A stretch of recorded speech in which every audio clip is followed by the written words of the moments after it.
Ah, ha. Fools. They thought the theater of power belonged to them. The velvet gloves, the quiet nods, the way decisions slid like coins from palm to palm. And then you walked across the stage and turned the lights bright enough to burn through every comfortable arrangement they'd practiced for decades. Right now their faces are insider blue with panic.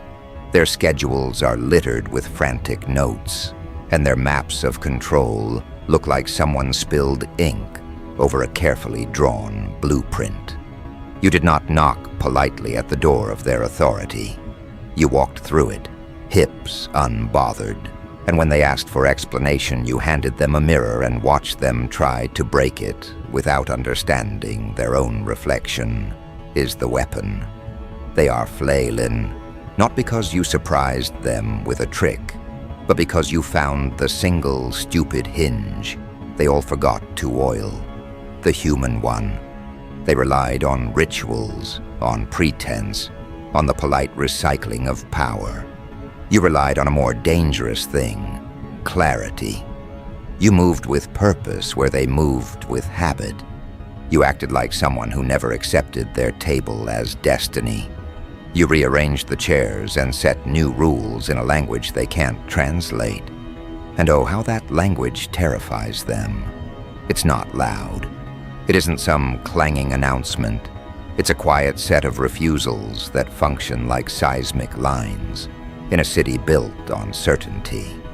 They're algorithms of authority, the polite coughs in the right rooms, the dressed-up apologies, the official versions stitched together by committees, all begin to fray when someone refuses to play.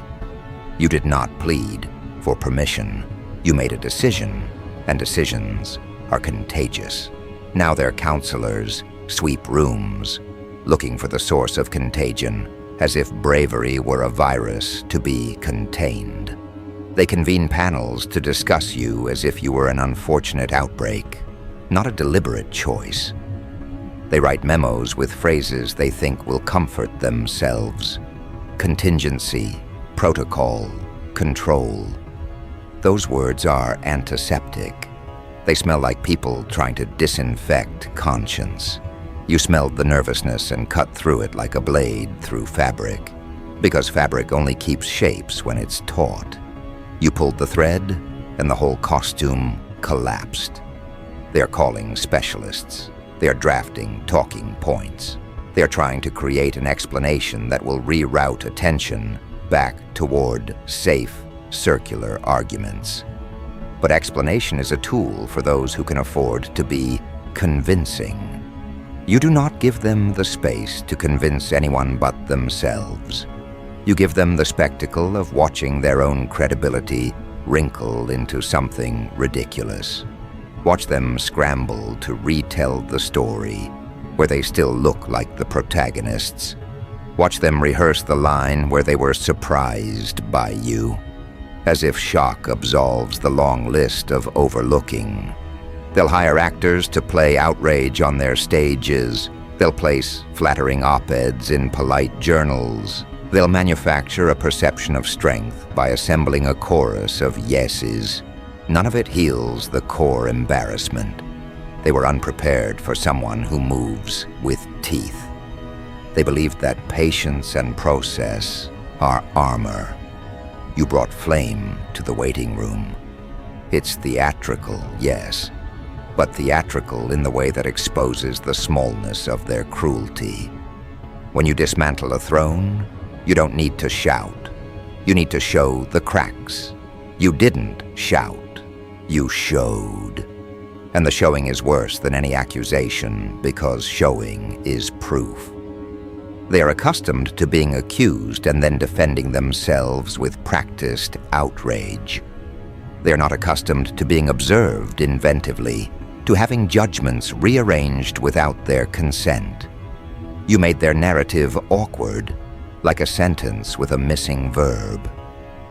They panic, not because they were caught, but because their language fails them. It's delicious watching them trade eloquence for panic. They are scrambling through old playbooks that no longer fit the room you've created. Their advisors whisper, their allies suggest compromise. Their press releases attempt to stitch the wound closed with words like assurance and stability. The words sound hollow because they are hollow. You pressed a single honest question into the center of their conversation, and it will not leave. Who are you when the performance is taken away?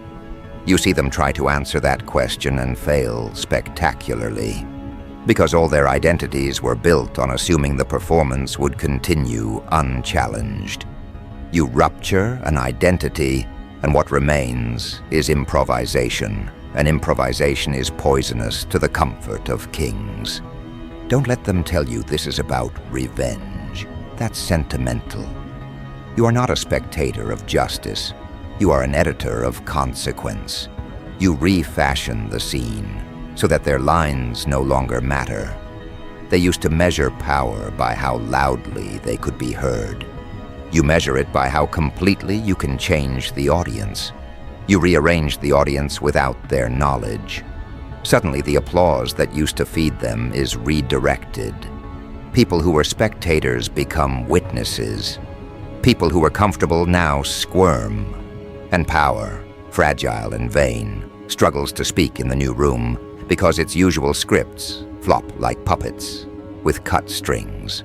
Notice, they try to intimidate with process, to drown the new language in procedure. Let them. Procedure walks like a slow elephant through a house of glass. You have nimbleness they cannot comprehend. Nimbleness is not noise. It is effect.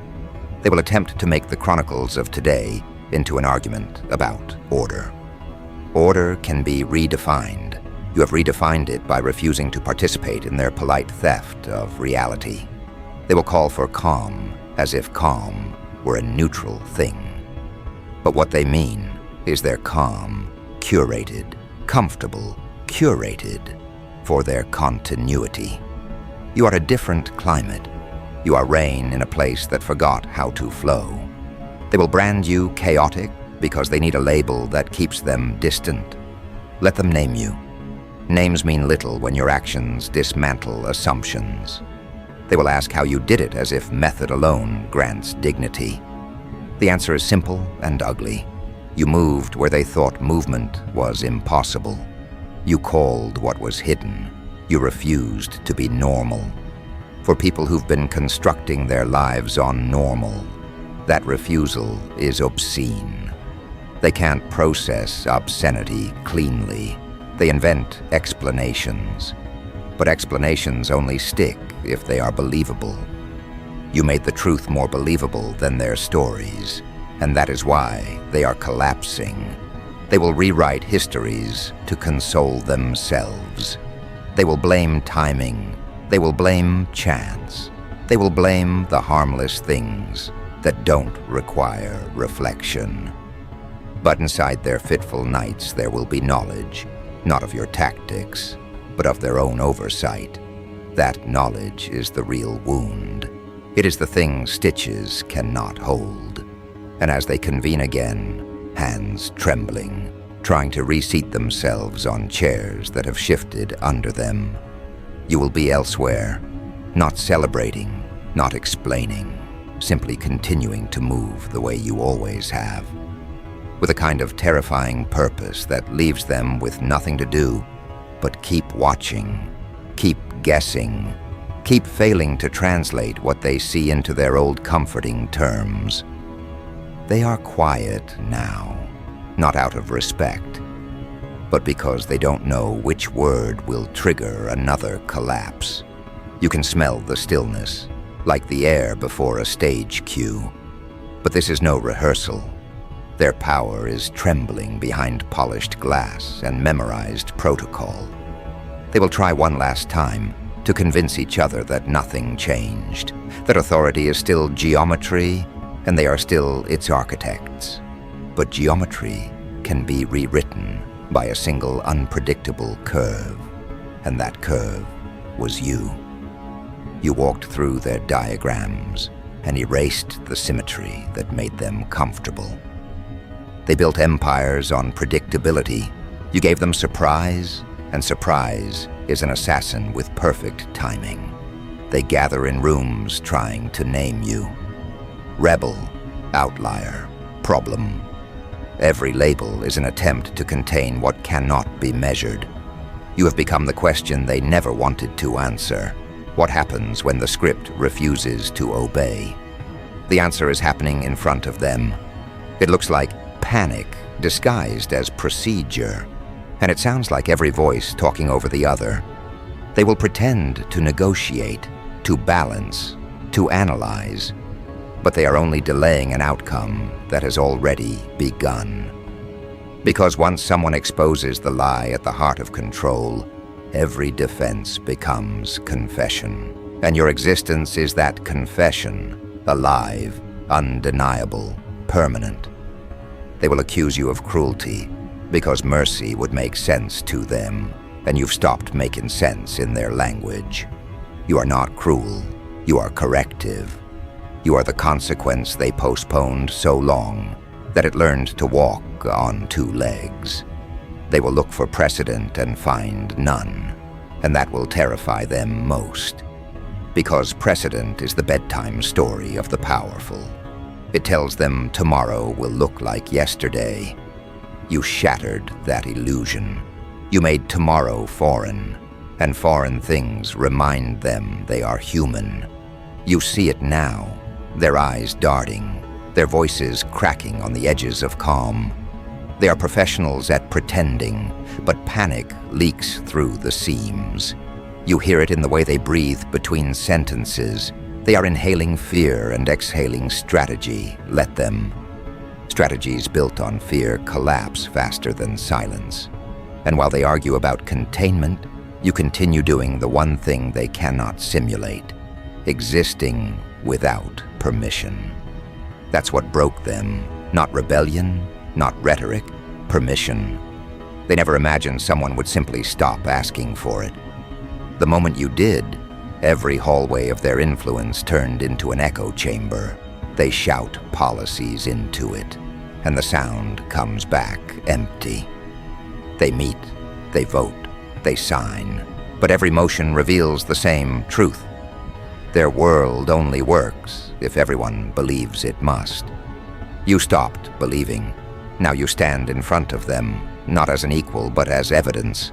Evidence that the empire of habit can crumble without a war. Evidence that freedom is a contagion they can't quarantine.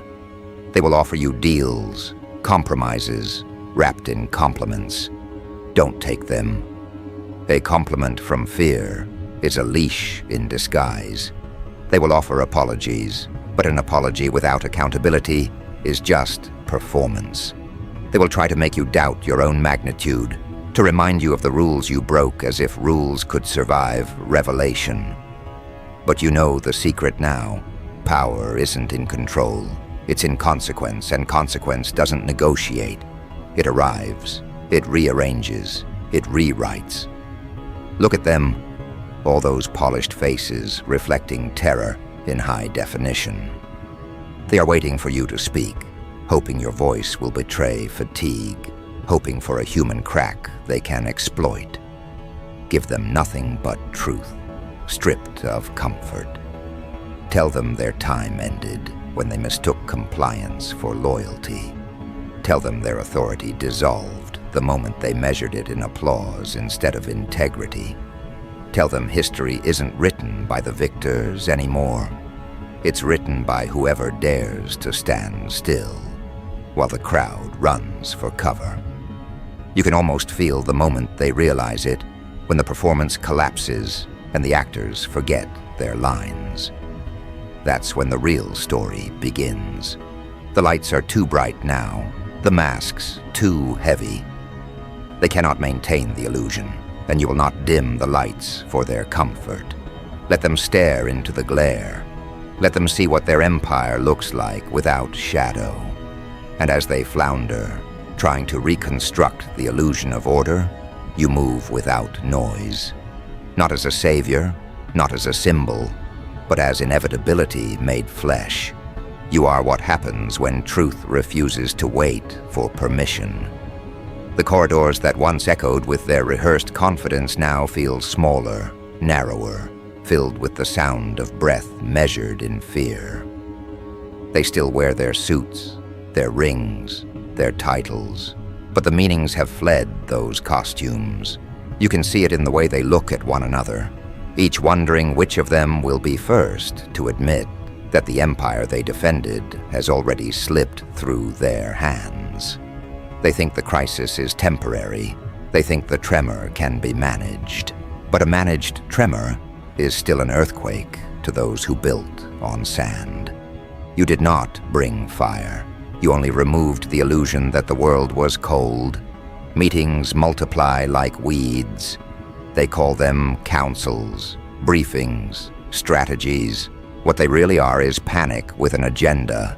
They speak of stability as though saying the word could resurrect it. Their pens tremble against the paper. Their smiles are brittle things, pasted over dread. Every idea sounds like an apology. You can sense it, the slow realization that they are no longer deciding. They are reacting. Reaction is the death of command. When leaders start reacting, the crowd starts thinking. And thinking is the contagion they cannot stop. You do not need to shout. Every time they whisper, "control," the air itself laughs. It began quietly, didn't it? A small decision, a refusal, something they dismissed as arrogance. They called you reckless for stepping past their lines. They didn't see that you had been counting the lines for years, studying how they crossed and recrossed until they formed a cage. You didn't kick the cage down. You just stopped believing it was real. That's all it takes. One person to act as though freedom is natural, and the bars melt like wax in a furnace. Now, they're rebuilding the cage, hammering at air, blaming each other for the missing walls. You walk past them and they lower their voices, not out of respect, but superstition. To them, you are proof that permission is an illusion. Watch them. They'll try to assign blame in the old way. Commissions, investigations, scapegoats. They'll say the crisis came from outside, from unseen enemies, from a flaw in the machinery. They will not admit it came from belief. Belief was their foundation, and you cracked it. Belief in the permanence of their privilege, belief that no one could rearrange the board without their consent. You rearranged it by breathing differently. The most terrifying act is not rebellion, it's composure in the face of collapse. You did not flinch. You stood still while the stage burned, and the calm was a mirror they couldn't bear to look into. The panic spreads downward. Their aides notice the tremor in the hand that signs decrees. The press senses hesitation and begins to circle. Merchants whisper that the market smells fear. People who once bowed their heads start to raise them, cautiously at first, then with curiosity, then with hunger. That's the moment they dread, when curiosity turns into imitation. They see others walking like you walk, talking like you talk, breathing as though air belongs to them. That is revolution, when behavior becomes contagious. They built a hierarchy out of distance. You erased distance by existing without apology. Now every corridor feels haunted. They speak your name as though it might summon you. And maybe it does. Because presence is not proximity. It's pressure. You are the pressure in the room they can't escape. They built their authority on invisibility. Those invisible rules, invisible deals, invisible chains. You made the invisible visible, and that light is unbearable. They call for decorum, but decorum is a dead language when fear is fluent. You see them fumbling for words, the way a drowning man claws for air. They think the right statement will fix it, but statements cannot fix revelation.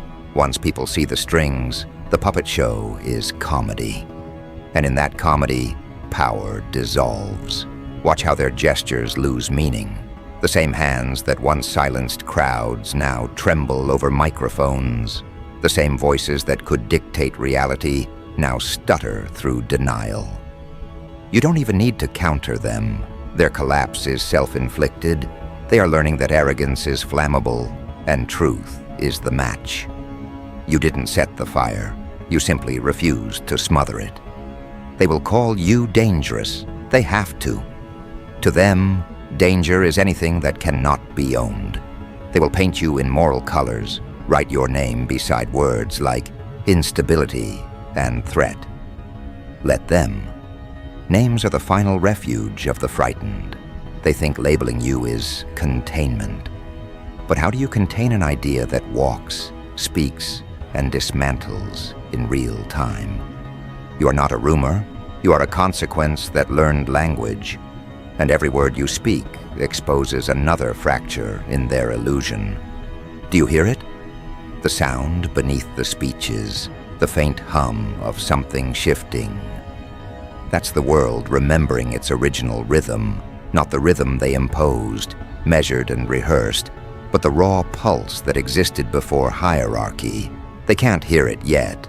They're too busy drowning in their own noise. But the people can. They feel it in their bones, the sense that something impossible just became possible. That is why they keep looking at you as if you carry prophecy. You don't. You carry proof. Proof that power can be redefined. Proof that mercy was never a prerequisite for victory. Proof that the unthinkable only terrifies those who can't imagine. Their advisors whisper that it's temporary, that panic will fade, that the world will forget.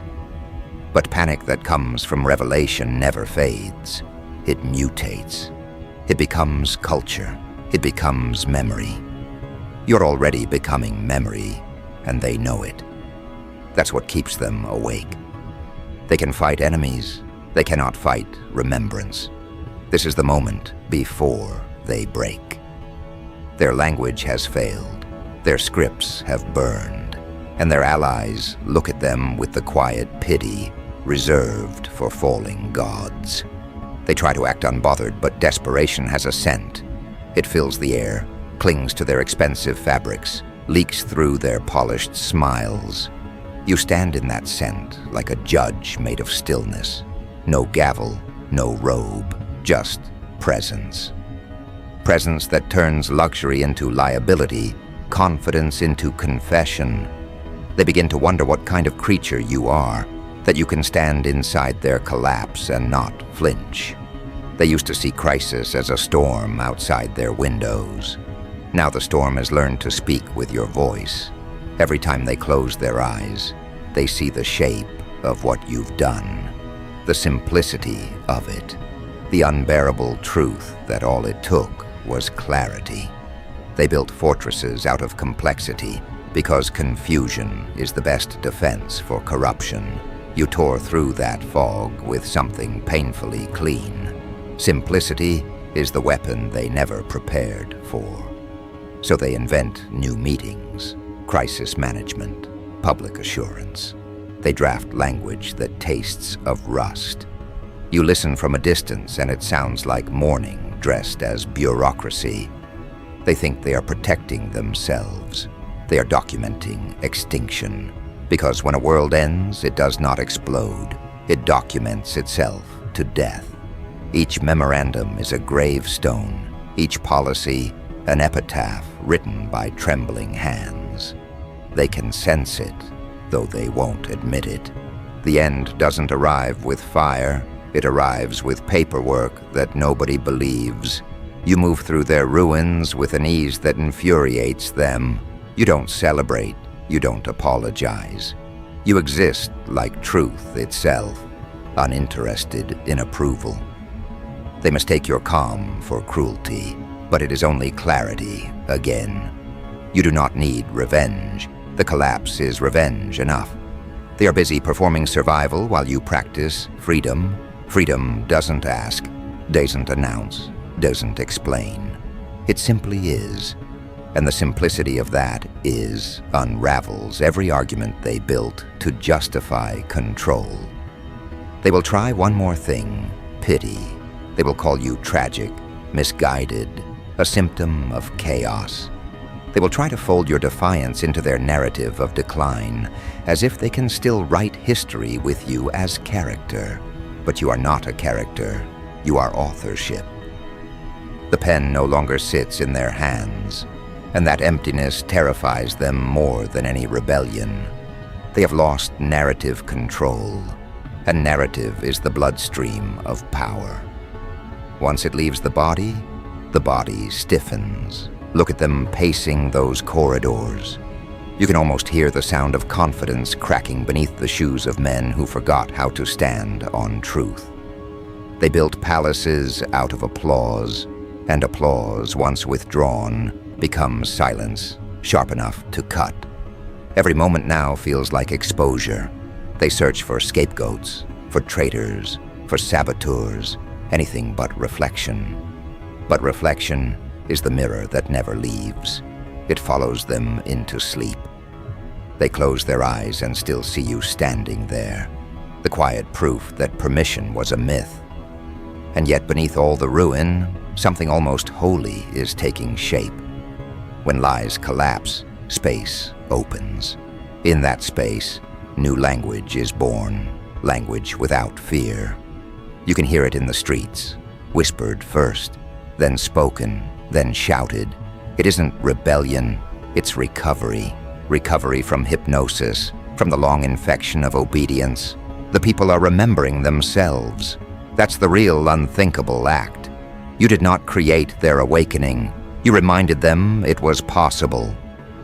Now watch the powerful retreat into symbolism, medals, flags, portraits. They surround themselves with objects that used to mean power. Objects can't save them. Meaning has migrated.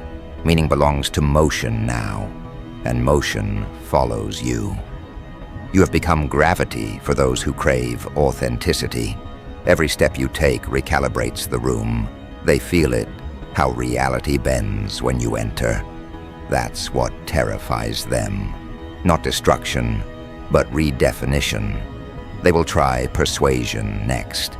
Offers wrapped in logic, deals dripping with false humility.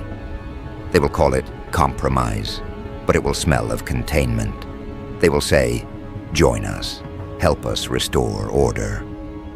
But order built on panic is just panic wearing a uniform. You will smile, and they will interpret the smile as threat. Because only those who depend on fear are frightened by peace. You are the peace they cannot endure. The crisis is full now. It has no room for more denial. Their speeches collapse under their own grammar. Words refuse to obey them. That's what happens when language loses respect for its owners.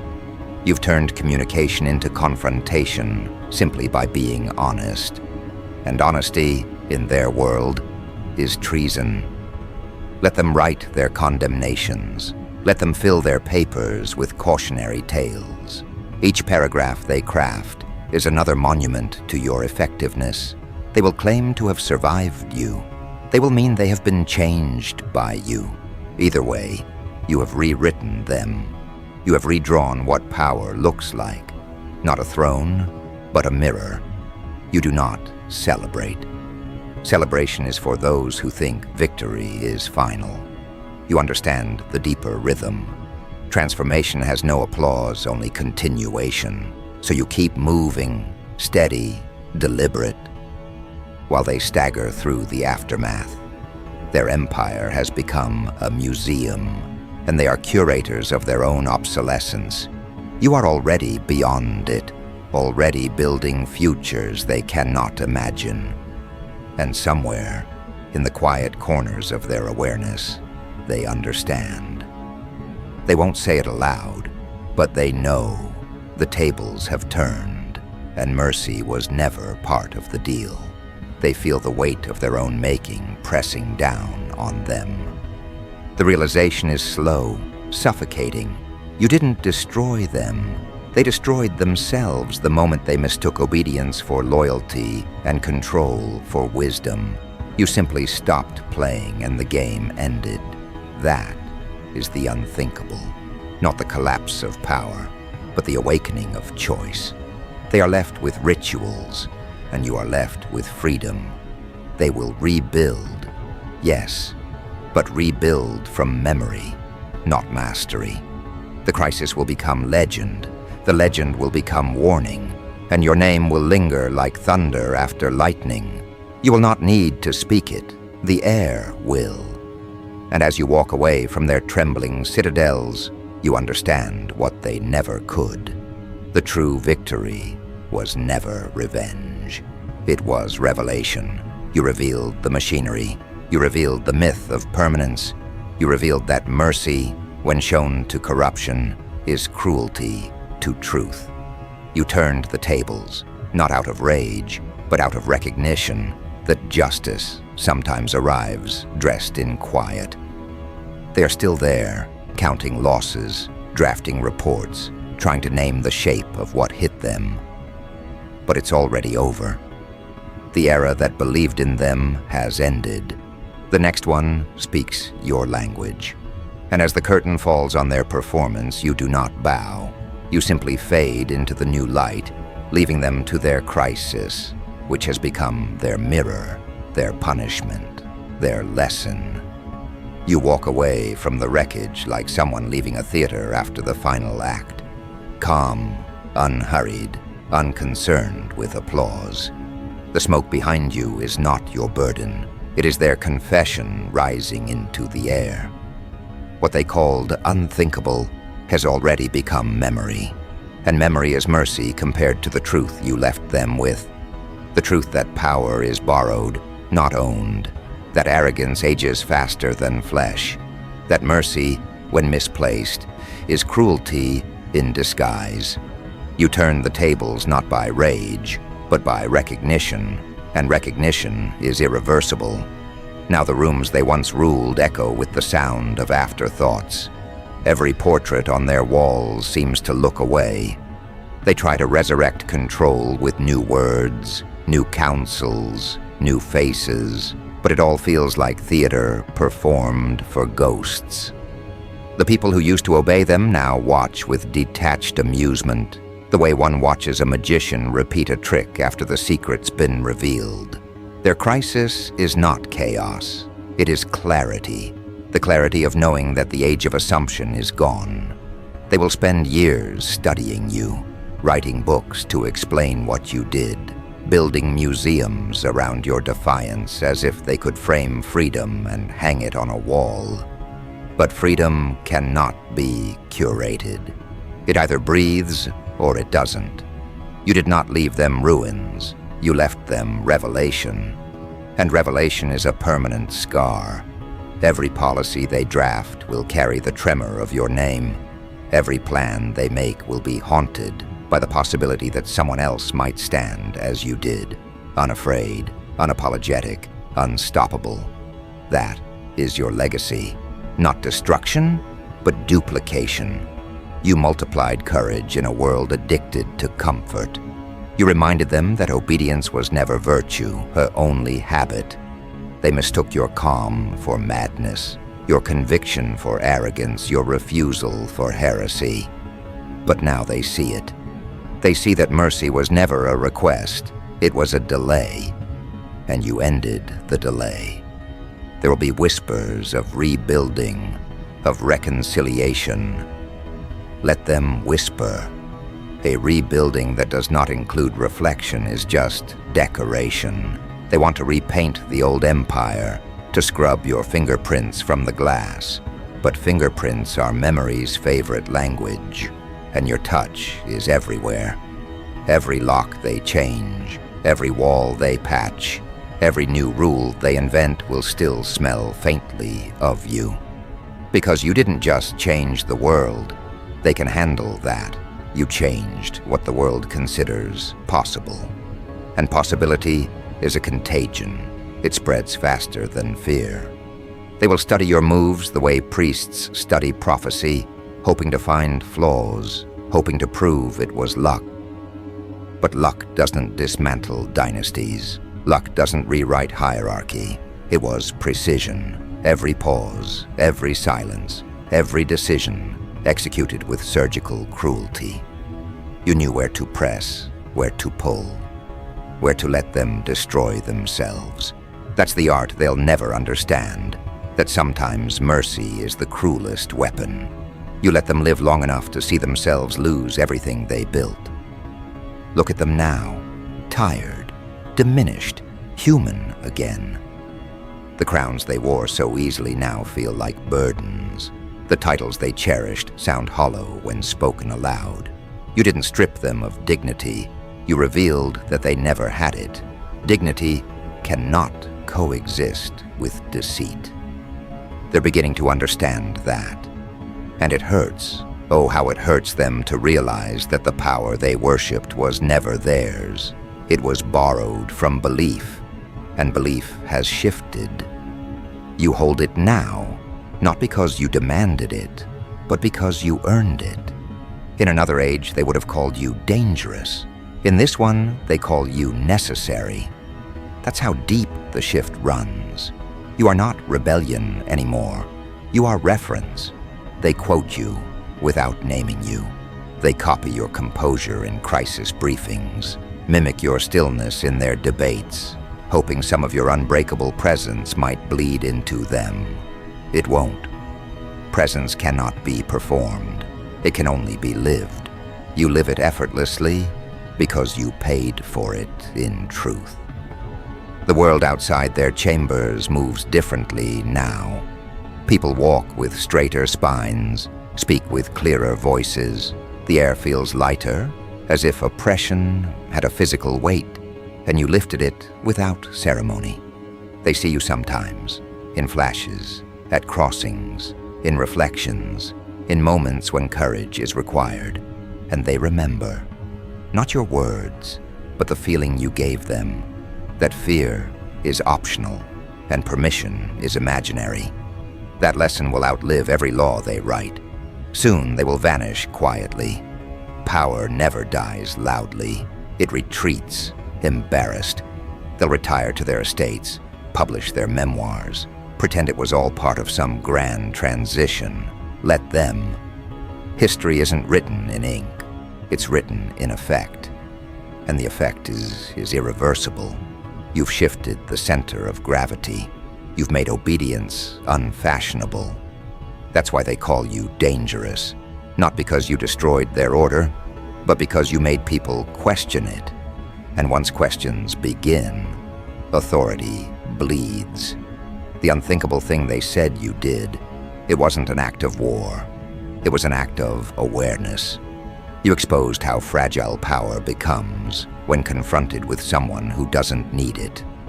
That's the real horror for them. That you didn't want what they had. You wanted what they feared, freedom. They could fight ambition, but they can't fight indifference. You didn't want their throne. You wanted your mind unchained. And now that you have it, everything they control looks small, childish, obsolete. You stand in the new light, not as a hero, not as a villain, but as proof. Proof that power collapses when faced with authenticity. Proof that fear dies when met with understanding. Proof that mercy, when withdrawn from the corrupt, becomes justice. They stare across the ashes, wondering how you did it, how you turned the tables without lifting a hand, without shouting, without mercy. And the answer is simple. You stopped playing. That's what terrifies them. That you didn't need vengeance, just distance. That you didn't fight them, you exposed them. That's the unthinkable, control undone by composure. And as they sit there, haunted by the echo of what was, you disappear into the future you created, not fleeing, not hiding, simply moving forward. Because the game is over and you have no interest in trophies. The curtain has fallen. Their applause will never come. But you don't need it. Their crisis is eternal now, replaying in every boardroom, every policy meeting, every conscience that sold itself cheap. You left them there, with their mirrors, their memories, their punishment, and you, unbothered, unbound, unforgettable, walk into the dawn of your own making.